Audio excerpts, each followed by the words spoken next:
আসসালামু আলাইকুম। পল্লবী মহিলা ডিগ্রি কলেজ আয়োজিত অনলাইন ক্লাসে সকল ছাত্রীদের স্বাগত।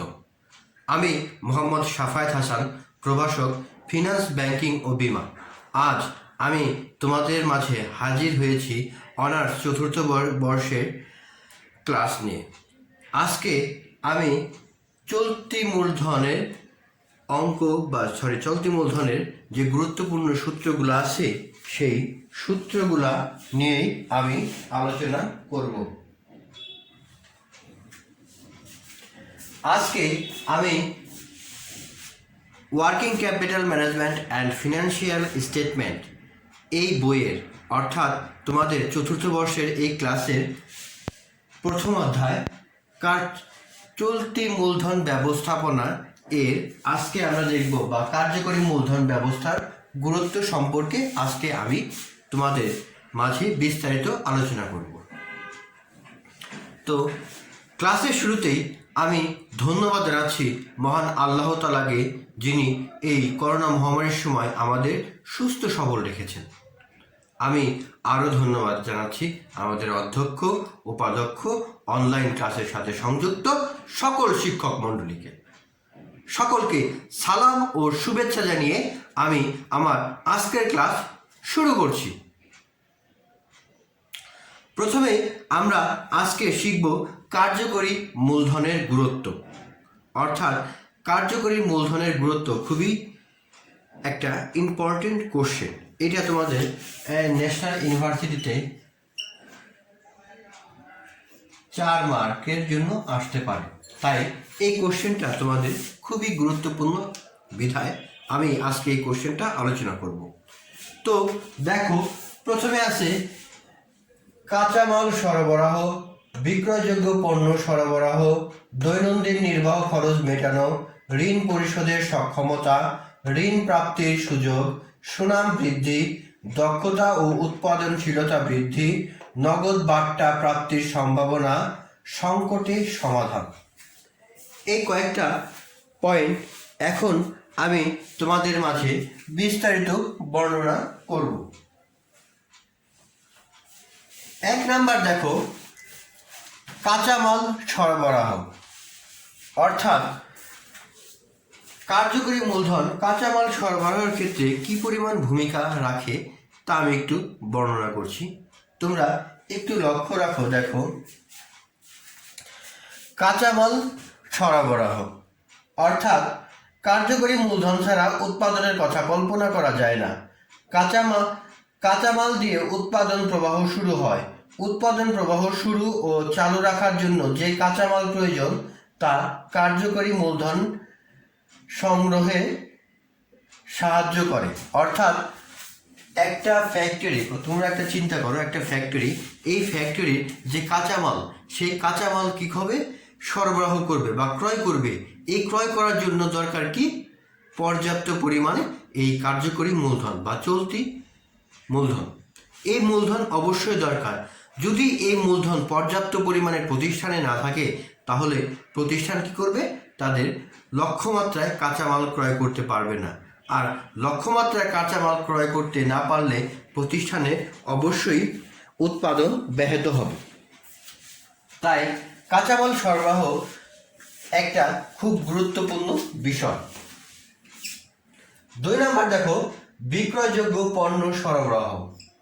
অর্থাৎ বিক্রয়যোগ্য পণ্য সরবরাহ এটাও একটা খুবই গুরুত্বপূর্ণ একটা বিষয়। তোমরা একটু লক্ষ্য রাখো। দেখো, অনুৎপাদনশীল ব্যবসা প্রতিষ্ঠানে পুনঃবিক্রয়ের জন্য পণ্য ক্রয় করে থাকে। এই সমস্ত পণ্য ক্রয়ের ধারাবাহিকতা বজায় রাখার জন্য পর্যাপ্ত পরিমাণে কার্যকরী মূলধনের প্রয়োজন হয়। আর কার্যকরী মূলধনের সুষ্ঠু ব্যবস্থাপনা দ্বারা বিক্রয়যোগ্য পণ্য সরবরাহ নিশ্চিত করা হয়। অর্থাৎ যদি অনুৎপাদনশীল কোনো ব্যবসা প্রতিষ্ঠানে পুনঃবিক্রয়ের জন্য পণ্যদ্রব্য ক্রয় করে থাকে, তাহলে সেই ক্ষেত্রে আমাদের এই কার্যকরী মূলধন খুবই গুরুত্বপূর্ণ। কারণ কার্যকরী মূলধন ছাড়া আমরা এই ক্রয়ে কখনোই সফলতা অর্জন করতে পারবো না। আর ক্রয়ে যদি আমরা সফলতা অর্জন করতে না পারি, তাহলে ব্যবসা প্রতিষ্ঠান আমাদের এমনিই ক্ষতির সম্মুখীন হবে। তাই এই বিক্রয় পণ্য সরবরাহের ক্ষেত্রে কার্যকরী মূলধন খুবই গুরুত্বপূর্ণ একটা বিষয় বলে বিবেচিত হয়। দৈনন্দিন নির্বাহ খরচ মেটানো, অর্থাৎ দৈনন্দিন মানে প্রাত্যহিক যে খরচ, সেই খরচ মেটানোর জন্য আমাদের কার্যকরী মূলধনের প্রয়োজন হয়। অর্থাৎ প্রতিষ্ঠান নির্বাহ খরচ যেমন কর্মচারীর মজুরি, উপকরণ ক্রয় আর অন্যান্য যে সকল জিনিস আছে যে দৈনন্দিন কাজে ব্যবহৃত হয়, সেগুলো এই খরচ মেটানো হয়, অর্থাৎ দৈনন্দিন নির্বাহ খরচগুলো মেটানো হয় এই কার্যকরী মূলধন দ্বারা। তাহলে তোমরা খুব সহজেই এটা বুঝতে পারলা। দেখো, ঋণ পরিশোধের সক্ষমতা এর একটা খুবই গুরুত্বপূর্ণ, কারণ কোনো প্রতিষ্ঠান যদি ঋণ পূরণের সক্ষমতা লাভ করে, তার মানে কি যে একটা প্রতিষ্ঠান ঋণ পরিশোধের সক্ষমতা লাভ করেছে, তার মানে কি সেই প্রতিষ্ঠান খুবই ভালো, ঋণ প্রাপ্তির ক্ষেত্রে এগিয়ে থাকে। অর্থাৎ কার্যকরী মূলধন ঘাটতি থাকলে প্রতিষ্ঠানের সময় মতো স্বল্পকালীন ঋণ পরিশোধ করতে পারবে না। বাট্টার সুযোগ গ্রহণ করতে চাইলে এই কার্যকরী মূলধন খুবই গুরুত্বপূর্ণ। অর্থাৎ ঋণ পরিশোধের সক্ষমতা, পর্যাপ্ত পরিমাণে কার্যকরী মূলধন যদি আমার প্রতিষ্ঠানে বিদ্যমান থাকে, তাহলে আমি এই স্বল্পকালীন ঋণ বা ঋণগুলা বা ঋণের কিস্তিগুলো আমি সহজেই পরিশোধ করতে পারবো। এতে কি হবে, আমার ব্যবসা প্রতিষ্ঠানে সুনাম বৃদ্ধি পাবে। আর যথেষ্ট পরিমাণ কার্যকরী মূলধন থাকলে আমি বড় অঙ্কেরও দেখা গেছে যে বড় অঙ্কেরও কাঁচামাল ক্রয় করতে পারবো। সেই ক্ষেত্রে আমি অনেক বাট্টা পাবো বা ছাড়ও পাবো। তারপরে আছে ঋণ প্রাপ্তির সুযোগ। পর্যাপ্ত পরিমাণে কার্যকরী মূলধন থাকলে প্রতিষ্ঠানের পক্ষে স্বল্পকালীন ঋণ পরিশোধ করা সহজ হয়, আর এতে প্রতিষ্ঠানের পরিশোধ করা সন্তোষজনক হলে প্রতিষ্ঠানের সহজ শর্তে বাজার থেকে ঋণ সরবরাহ করতে পারে। অর্থাৎ আমি যদি সময় মতো আমার পর্যাপ্ত পরিমাণে ঋণ পরিশোধ করে থাকি, তাহলে কি হবে, আমার বাজারে একটা সুনাম থাকবে যে সে ঋণ গ্রহণ করলে সে সঠিক সময়ে ঋণ ফেরত দেয়। এতে কি হবে, আমার বাজারে একটা সুনাম তৈরি হবে। তাতে কি হবে, এই সুনামের মাধ্যমে আমি সহজেই ঋণ প্রাপ্তির একটা সুযোগ ঘটে যাবে। আমার প্রতিষ্ঠানে একটা ঋণ প্রাপ্তির সহজেই পাওয়া যাবে ঋণ। তারপর দেখো, সুনাম বৃদ্ধির একটা খুবই গুরুত্বপূর্ণ একটা বিষয়। যে প্রতিষ্ঠানের সুনাম যত বেশি থাকে, সেই প্রতিষ্ঠান তত বেশি লাভবান হয়। অর্থাৎ সন্তোষজনক স্বল্পকালীন ঋণ পরিশোধের ক্ষমতা প্রতিষ্ঠানের সুনাম বৃদ্ধিতে সহায়তা করে। পর্যাপ্ত কার্যকরী মূলধনের উপস্থিতিতে প্রতিষ্ঠানের স্বল্পকালীন ঋণ সরবরাহের ক্ষমতা বৃদ্ধি করে, ফলে উক্ত প্রতিষ্ঠানের সুনাম বৃদ্ধি পায়। অর্থাৎ আমি যদি সমস্ত কিছু সুনামের সাথে ব্যবসা প্রতিষ্ঠান পরিচালনা করতে পারি, তাহলে বাহিরেও আমার এই প্রতিষ্ঠানের সুনামটা বৃদ্ধি পাবে। দক্ষতা ও উৎপাদনশীলতা বৃদ্ধি একটা খুবই গুরুত্বপূর্ণ বিষয়। পর্যাপ্ত পরিমাণে কার্যকরী মূলধন দক্ষতা ও উৎপাদনশীলতায় বৃদ্ধি করে। তার মানে কার্যকরী মূলধনের অভাবে স্থায়ী সম্পদের পূর্ণ ব্যবহার সম্ভব হয় না। অন্যদিকে পর্যাপ্ত কার্যকরী মূলধন স্থায়ী সম্পদের পূর্ণ ব্যবহার নিশ্চিত করে, ফলে কর্মীদের উৎসাহ ও দক্ষতা বৃদ্ধি পায়। অর্থাৎ যদি আমার স্থায়ী সম্পদগুলো আছে, এই স্থায়ী সম্পদগুলো সঠিকভাবে ব্যবসা প্রতিষ্ঠানে ব্যবহার করার জন্য আমাকে অবশ্যই দক্ষতা ও উৎপাদনশীলতা থাকতে হবে। নগদ বাট্টার প্রাপ্তির সম্ভাবনা, অর্থাৎ যথেষ্ট পরিমাণে এই কার্যকরী মূলধন যদি আমার ব্যবসা প্রতিষ্ঠানে থাকে, তাহলে এই নগদ বাট্টার প্রাপ্তির সম্ভাবনা অনেক অংশেই বৃদ্ধি পায়। তার মানে কি, আমি সাপোজ মনে করো আমি একটা ব্যবসা প্রতিষ্ঠান খুলেছি, সেখানে কি করব, আমি বড় অঙ্কের যদি কোনো কাঁচামাল ক্রয় করি বা কারো কাছ থেকে ক্রয় করি, সেই ক্ষেত্রে আমার নগদ ছাড় বা কারবারি বাট্টা পাওয়ারও সম্ভাবনা থাকে। তাই এই নগদ বাট্টা পাওয়ার সম্ভাবনা এই কার্যকরী মূলধনের ক্ষেত্রে খুবই গুরুত্বপূর্ণ। সংকট সমাধান, অর্থাৎ আমার ব্যবসা প্রতিষ্ঠান যে কোনো সংকট সমাধানের ক্ষেত্রে এই কার্যকরী মূলধন খুবই গুরুত্বপূর্ণ ভূমিকা পালন করবে। সাপোজ হরতাল, স্ট্রাইক, তারপরে আন্দোলন প্রভৃতির ক্ষেত্রে আমার এই কার্যকরী মূলধনের বা আমার এই প্রতিষ্ঠানের সংকট দেখা দিতে পারে। এই সংকট সমাধানে এই কার্যকরী মূলধন ব্যবহৃত হয়ে থাকে। অর্থাৎ বাজার মন্দাজনিত প্রতিকূল পরিস্থিতিতে মোকাবেলার পর্যাপ্ত কার্যকরী মূলধন প্রয়োজন, যেমন ধর্মঘট, মূল্যবৃদ্ধি, বিজ্ঞাপন খরচ, তীব্র প্রতিযোগিতা প্রভৃতি সংকট সমাধানের ক্ষেত্রে আমার এই কার্যকরী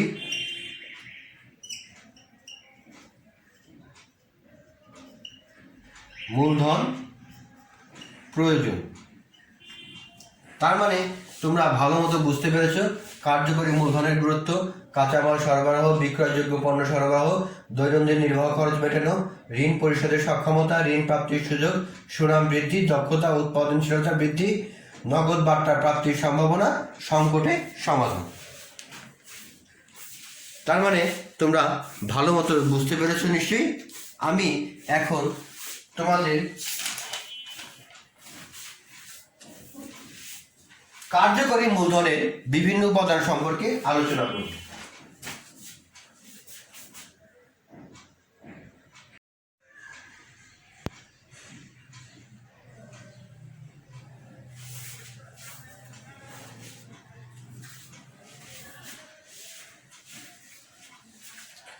প্রিয় শিক্ষার্থী, আমরা এখন দেখব কার্যকরী মূলধনের বিভিন্ন উপাদান।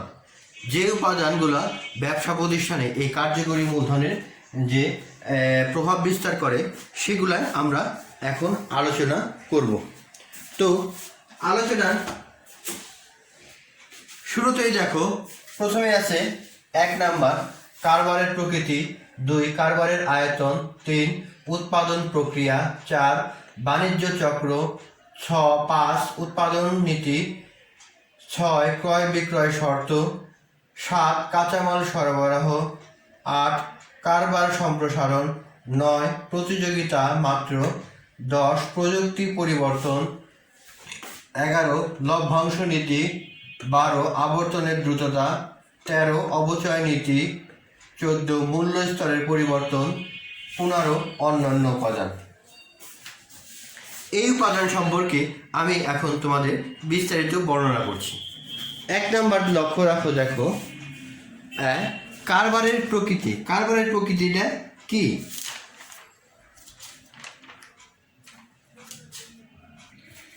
দেখো,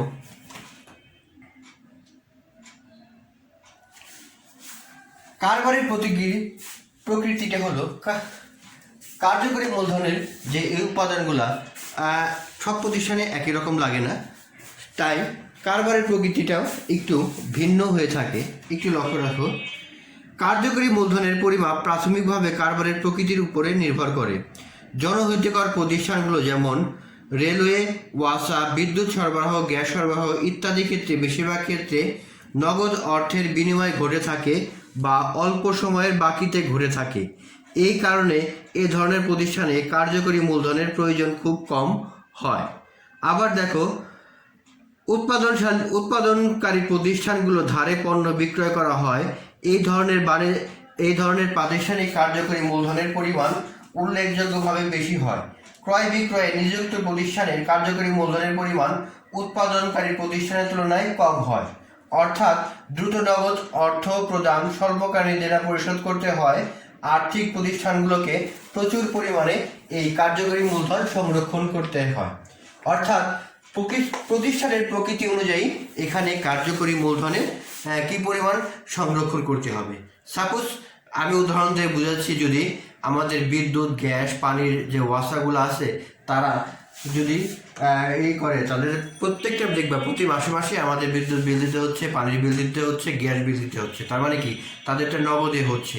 সেই জন্য এইসব প্রতিষ্ঠানে কার্যকরী মূলধন পরিমাণে খুব কম রাখতে হয়। কিন্তু উৎপাদনশীল প্রতিষ্ঠান যেমন গার্মেন্টস ফ্যাক্টরি, এদের কিন্তু প্রচুর পরিমাণে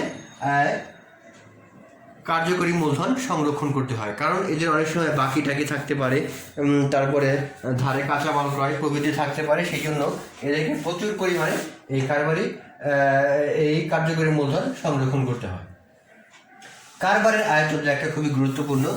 যে প্রতিষ্ঠান কারবারের আয়তন অনেক বেশি থাকবে সেই প্রতিষ্ঠানে কার্যকরী মূলধনের পরিমাণটা বেশি সংরক্ষণ করতে হবে। কিন্তু পক্ষান্তরে যদি কারবারের আয়তন যদি খুবই কম হয় সেই ক্ষেত্রে আমরা কম মূলধন বা কম কার্যকরী মূলধন সংরক্ষণ করব।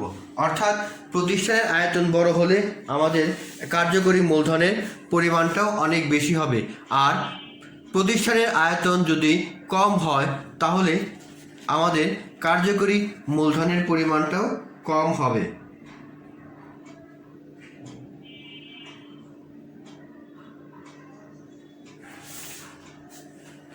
দেখো, উৎপাদন প্রক্রিয়াটা একটা খুবই গুরুত্বপূর্ণ একটা বিষয়। অর্থাৎ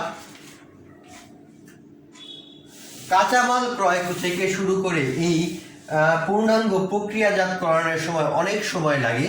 এই পুরো প্রক্রিয়াতেই কার্যকরী মূলধনের প্রয়োজন হয়।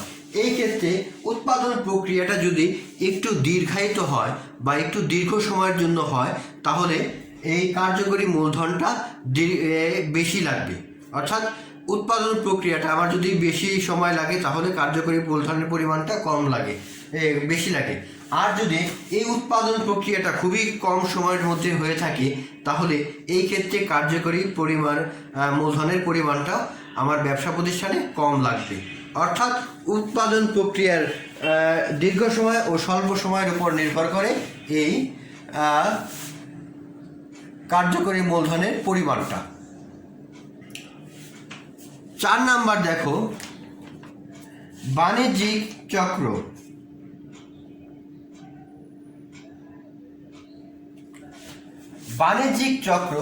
বাণিজ্যিক চক্রের ক্ষেত্রে দেখা গেছে যে একটা আমরা এটা দুই ভাগে ভাগ করতে পারি। একটা তেজি ভাব, আরটা হলো তেজি ভাব, আরেকটা আমরা বলতে পারি মন্দা ভাব। অর্থাৎ আমার উৎপাদনশীলকারী প্রতিষ্ঠান, একটু মনে রাখো 7 আপের যে উদাহরণ দিই, গরমকালে এর 7 আপের ব্যবসার তেজি ভাব লক্ষ্য করা যায়, কিন্তু শীতকালে এই 7 আপের মন্দ ভাব লক্ষ্য করা যায়। তার মানে কি, যখন আমার এই বাণিজ্যিক চক্রে যখন তেজি ভাব পরিলক্ষিত হবে সেই ক্ষেত্রে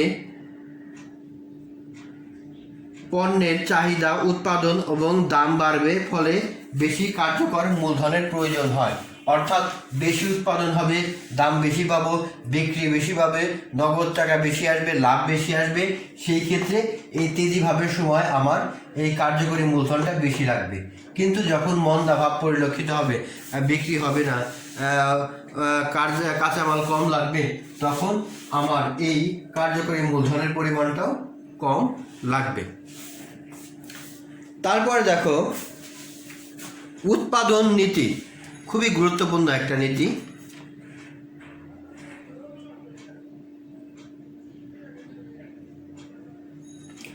উৎপাদন নীতিটা খুবই গুরুত্বপূর্ণ একটা নীতি। এই ক্ষেত্রে যে আমরা সারা বছর একইভাবে পণ্যদ্রব্য উৎপাদন করতে পারি না। অর্থাৎ কিছু বিশেষ সময় আমরা সবসময় বেশি পণ্যদ্রব্য উৎপাদন করি, আবার এক সময় আবার কম উৎপাদন করি। এখন শীতের সময় উৎপাদন নীতির ক্ষেত্রে আমরা শীতের পোশাকটা বেশি উৎপাদন করব, কিন্তু গরমের সময় খুব কমই উৎপাদন করা হয় এই শীতের পোশাকের ক্ষেত্রে। তার মানে কি, শীতকালে এই ক্ষেত্রে আমার কার্যকরী মূলধনের পরিমাণটা বেশি লাগছে, গরমকালে কম লাগছে। তাহলে এই উৎপাদন প্রক্রিয়াটা আশা করি নিশ্চয়ই বুঝতে পেরেছ। 6 নাম্বার, ক্রয় বিক্রয় শর্ত।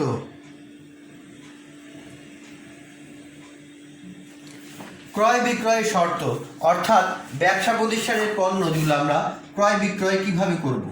আমরা যদি এটা নগদে করি,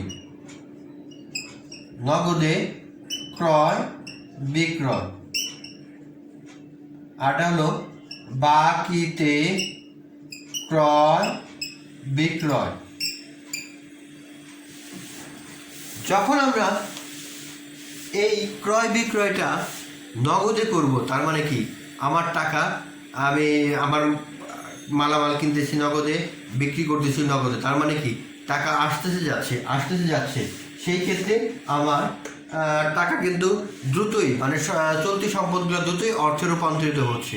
সেই ক্ষেত্রে কার্যকরী মূলধনের পরিমাণটা আমার কম লাগবে। যখন বাকিতে ক্রয় বিক্রয় আসবো তখন আমার টাকা আটকে যাবে, সেই ক্ষেত্রে কার্যকরী মূলধনের পরিমাণটাও অনেক বেশি হবে। তাই ক্রয় বিক্রয়ের শর্ত একটা খুবই গুরুত্বপূর্ণ শর্ত বলে বিবেচিত হয়।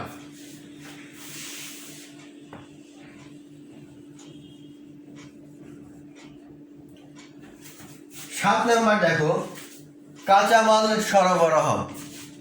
7 নাম্বার কাঁচামাল সরবরাহ, অর্থাৎ বাজারে কাঁচামাল সরবরাহ নিমিত্ত হলে বা কাঁচামাল প্রাপ্তির পূর্ণ নিশ্চয়তা থাকলে বেশি পরিমাণ কাঁচামাল মজুত করতে হয় না, ফলে কার্যকরী মূলধনের পরিমাণ কম হলেও চলে।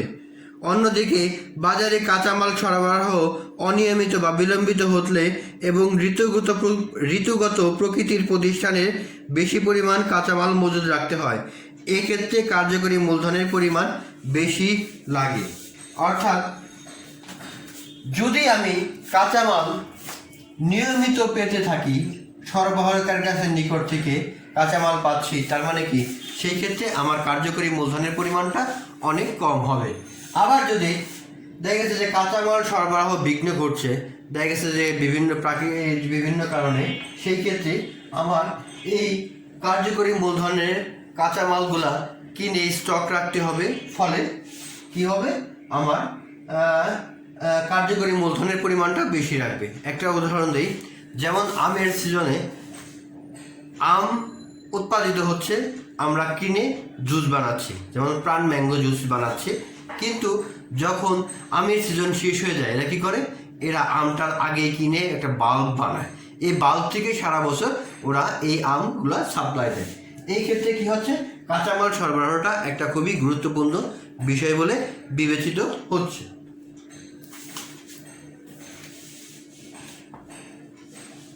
8 নাম্বার দেখো, কারবার সম্প্রসারণ, অর্থাৎ কারবার সম্প্রসারণ। কারবার সম্প্রসারণটা হলো, যদি আমার ব্যবসা প্রতিষ্ঠানের আকারটা বৃদ্ধি পায়, বৃদ্ধি আর হলো হ্রাস।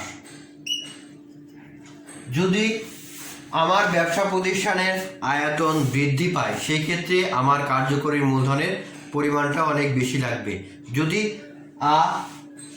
কার্যকরী বা কারবার সম্প্রসারণটা যদি হ্রাস পায়, তাহলে এই কার্যকরী মূলধনের পরিমাণটাও আমার কম লাগবে। তারপর দেখো, প্রতিযোগিতা মাত্র, অর্থাৎ প্রতিযোগিতার মাত্রা। প্রতিযোগিতার মাত্রা একটা খুবই গুরুত্বপূর্ণ বিষয়। যে বাজারে যত বেশি প্রতিযোগিতা লক্ষ্য রাখি, সেই বাজারে কার্যকরী মূলধনের পরিমাণটাও অনেক বেশি থাকে। আর যে বাজারে প্রতিযোগিতার মাত্রা কম থাকে, সেখানে কার্যকরী মূলধনের পরিমাণটাও অনেক কম হয়। সেই ক্ষেত্রে দেখো, বাজারে প্রতিযোগিতার মাত্রা তীব্র হলে তৈরি পণ্যের মজুদ পরিমাণ বাড়াতে হয় এবং ধারে বিক্রয় পরিমাণ ও ধার পরিশোধের সময় সীমাও বাড়াতে হয়। তাই প্রতিযোগিতামূলক বাজারে কার্যকরী মূলধন প্রয়োজন বেশি হয়। অন্যদিকে বাজারের প্রতিযোগিতা মাত্রা কম হলে কার্যকরী মূলধনের পরিমাণও কম হয়। এখন আসা যায় প্রযুক্তি পরিবর্তন।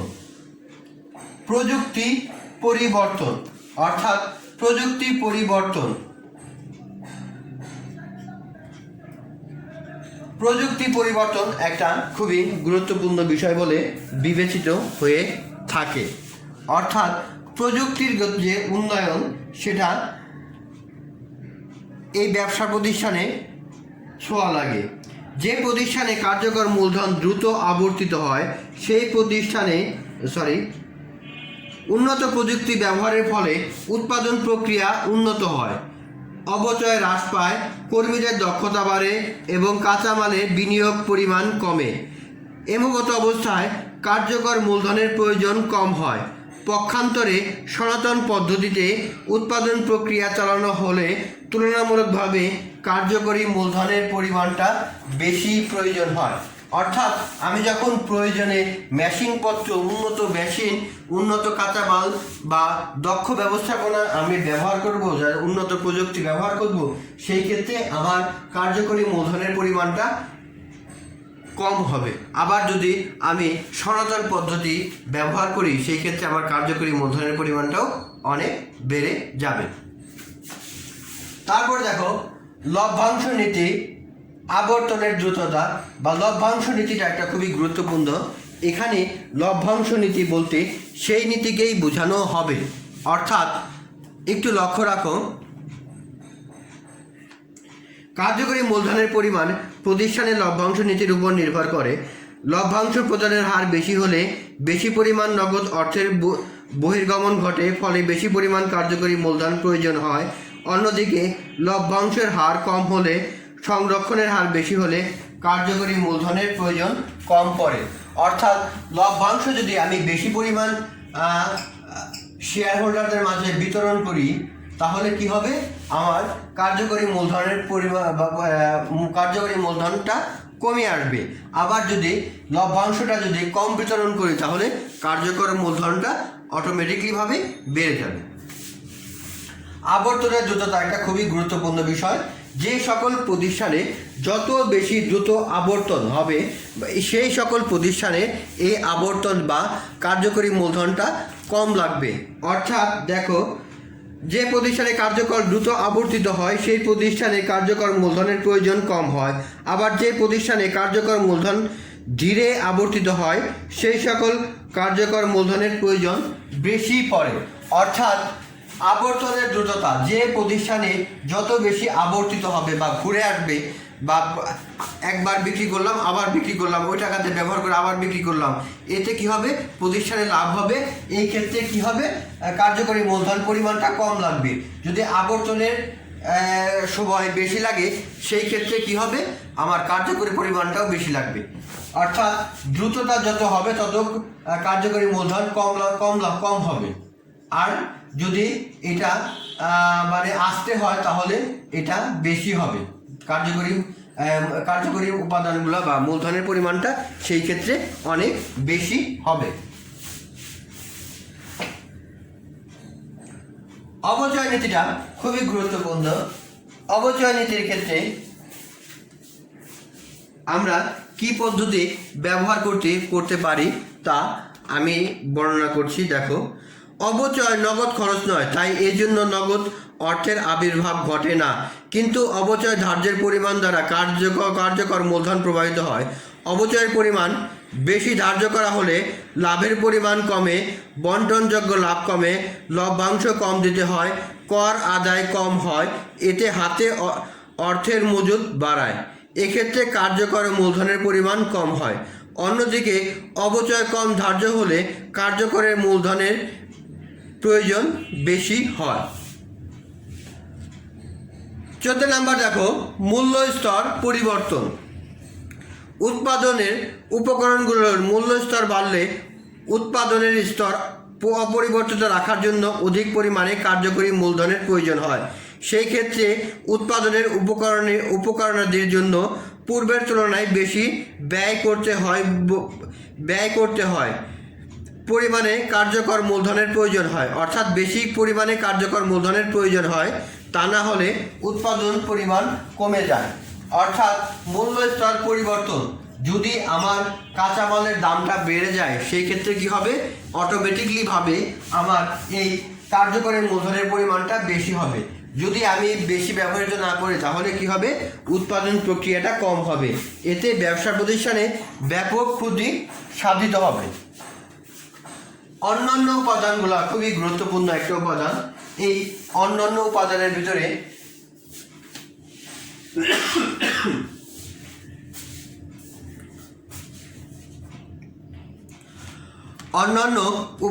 ভিতরে থাকবে, লক্ষ্য রাখো,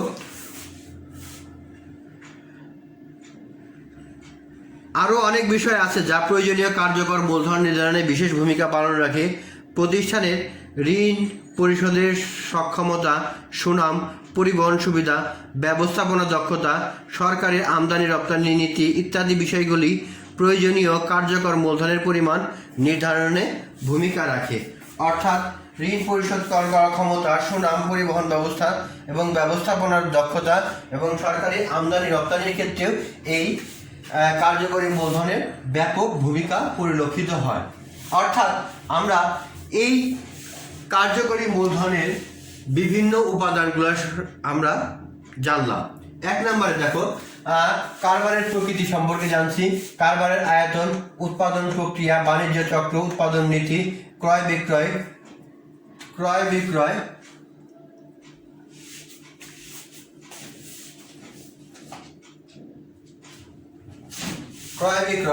শর্ত, কাঁচামাল সরবরাহ, কারবার সম্প্রসারণ, প্রতিযোগিতার মাত্রা, প্রযুক্তি পরিবর্তন, লভ্যাংশ নীতি, আবর্তনের দ্রুততা, অবচয় নীতি, মূল্য স্তরের পরিবর্তন, অন্যান্য উপাদানগুলো এখানে আসবে। তাই এই উপাদানগুলো খুবই গুরুত্বপূর্ণ বিষয় বলে বিবেচিত হয়। আমরা এরপরে কার্যকরী মূলধনের শ্রেণীবিভাগটা নিয়ে একটু আলোচনা করব।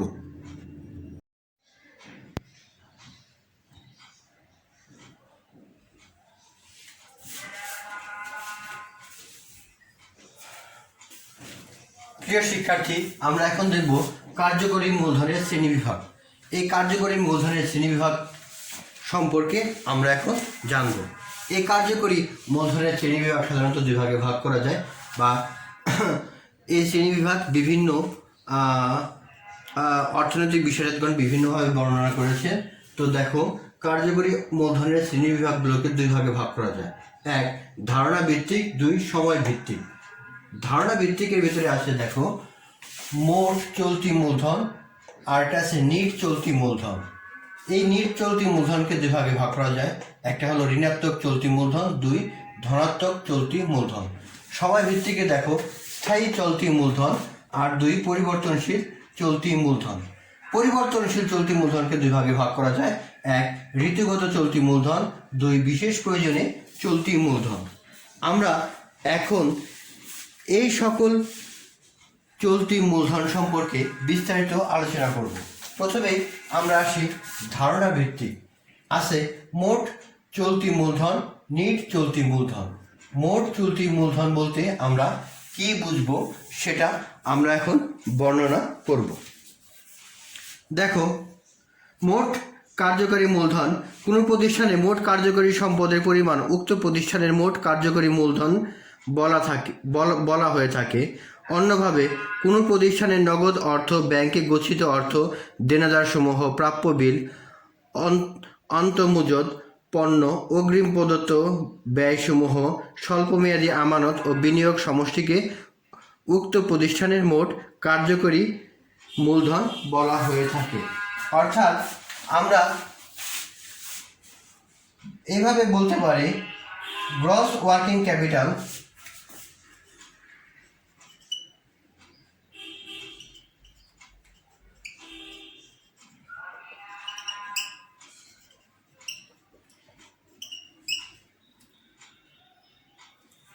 সমান সমান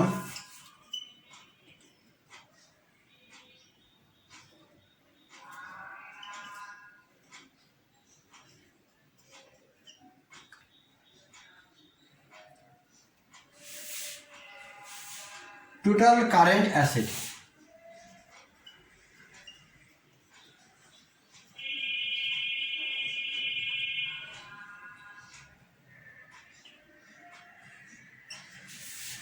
অর্থাৎ গ্রস ওয়ার্কিং ক্যাপিটাল সমান সমান টোটাল কারেন্ট অ্যাসেট, আমরা এটিকে এখানে এটা বলতে পারি। তার মানে প্রিয় শিক্ষার্থীরা, তোমরা ভালো মতোই বুঝতে পেরেছ। এখন আমরা আসব নিট চলতি মূলধন বলতে আমরা কি বুঝি। নিট চলতি মূলধন বলতে আমরা বুঝব, নিট কার্যকরী মূলধন হলো প্রতিষ্ঠানের তারল্যের সাথে সম্পর্কযুক্ত একটি গুণগত ধারণা। কার্যকরী সম্পদ হতে কার্যকরী দায় বাদ দিলে যে উদ্ধৃত থাকে তাই হলো নিট কার্যকারী মূলধন। অর্থাৎ এই 2 নম্বরের ক্ষেত্রে আমরা যদি বেশি net working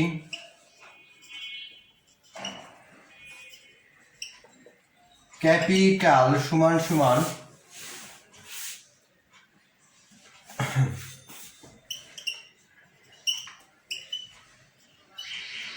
total current asset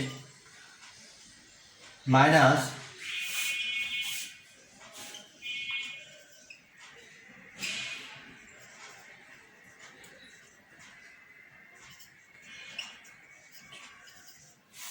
অর্থাৎ নেট ওয়ার্কিং ক্যাপিটাল সমান সমান total current asset minus total current liabilities.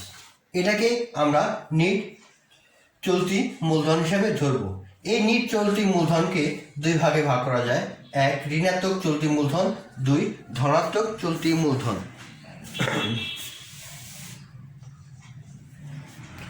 এই ক্ষেত্রে দেখো, যদি এই নিট চলতি মূলধন যদি ওয়ার্কিং ক্যাপিটাল এই ক্ষেত্রে যদি টোটাল কারেন্ট অ্যাসেট যদি কম হয় আর টোটাল কারেন্ট লায়াবিলিটি যদি বেশি হয় তাহলে তখন এই ঋণাত্মক চলতি মূলধন সংগঠিত হবে। আবার টোটাল কারেন্ট অ্যাসেট যদি বেশি হয় এবং টোটাল কারেন্ট লায়াবিলিটি যদি কম হয় তাহলে এই ধনাত্মক চলতি মূলধন সৃষ্টি হবে। খুব সহজেই তোমরা আশা করি ভালো মতো বুঝতে পেরেছ।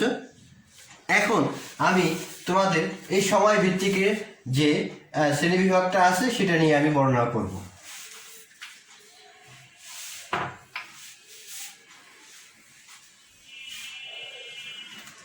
দেখো, সময় ভিত্তিকে আছে স্থায়ী চলতি মূলধন, পরিবর্তনশীল চলতি মূলধন। স্থায়ী চলতি মূলধন বলতে আমরা কি বুঝি আমরা একটা জানব। কারবারের উৎপাদন চালু রাখার জন্য এবং স্থায়ী সম্পদের কার্যকরী ব্যবহারের জন্য কার্যকরী মূলধনের যে অংশ সবসময় রাখতে হয়, অর্থাৎ যে পরিমাণের চেয়ে কম কার্যকরী মূলধন হতে পারবে না তাকে স্থায়ী কার্যকরী মূলধন বলে।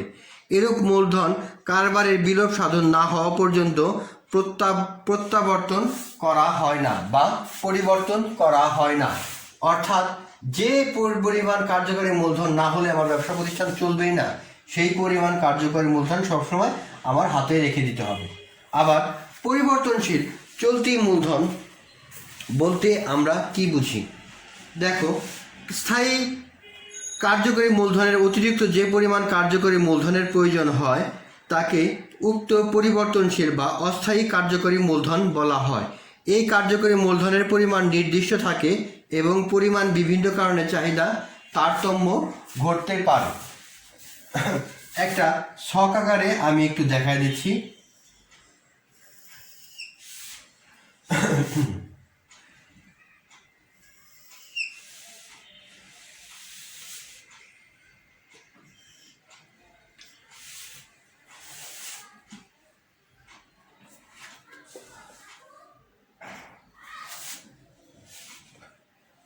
এখন এই পরিমাণটা হবে আমার স্থায়ী চলতি মূলধন, অর্থাৎ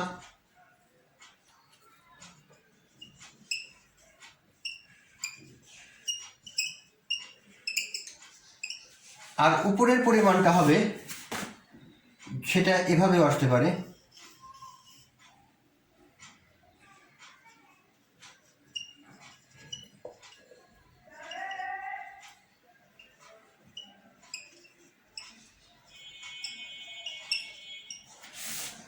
অর্থাৎ দেখা গেছে যে যদি এটা আমার জানুয়ারি মাসে এই পরিমাণ লাগবে, ফেব্রুয়ারি মাসে এই পরিমাণ, মার্চ এপ্রিল আরও বাড়বে কমবে, এভাবে এটা হলো পরিবর্তনশীল চলতি মূলধন।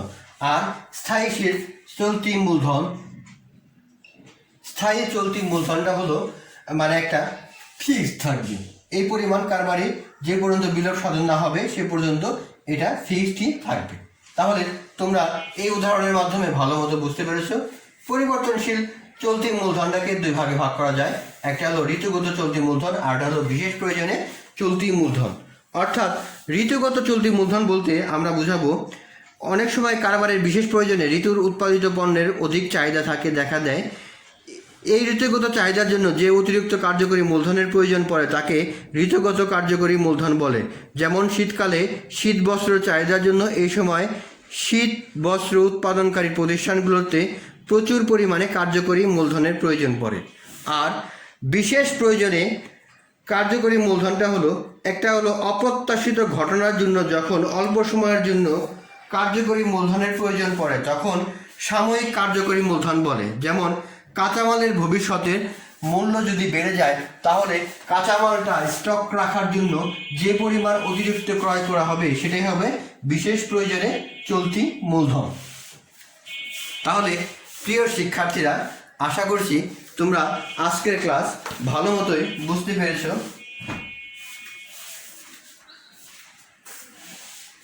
তো শিক্ষার্থীরা, তোমাদের অশেষ ধন্যবাদ। আমি ধন্যবাদ জানাচ্ছি মহান রব্বুল আলামিন, তার কাছে লাখ লাখ কোটি কোটি শুকরিয়া, তিনি এই করোনা মহামারীর সময় আমাদের সুস্থ সবল রেখেছেন। আমি আরও ধন্যবাদ জানাচ্ছি আমাদের অধ্যক্ষ, উপাধ্যক্ষ এবং অনলাইন ক্লাসের সাথে সংযুক্ত সকল শিক্ষক মণ্ডলী ও ছাত্রবৃন্দ। সকলকে সালাম ও শুভেচ্ছা জানিয়ে আমি মোহাম্মদ শাফায়েত হাসান, প্রভাষক, ফিনান্স, ব্যাংকিং, বিমা, আজকের ক্লাস এখানেই শেষ করছি। পরবর্তী ক্লাসে তোমাদের সাথে এই অধ্যায়ের সূত্র এবং অঙ্ক নিয়ে হাজির হব। সেই পর্যন্ত সবাই সুস্থ থেকো, ভালো থেকো, এই কামনা করি। সবাইকে প্রীতি ও শুভেচ্ছা জানিয়ে আজকের মতো এখানেই শেষ করছি। সবাই ভালো থেকো, সুস্থ থেকো। আল্লাহ হাফেজ।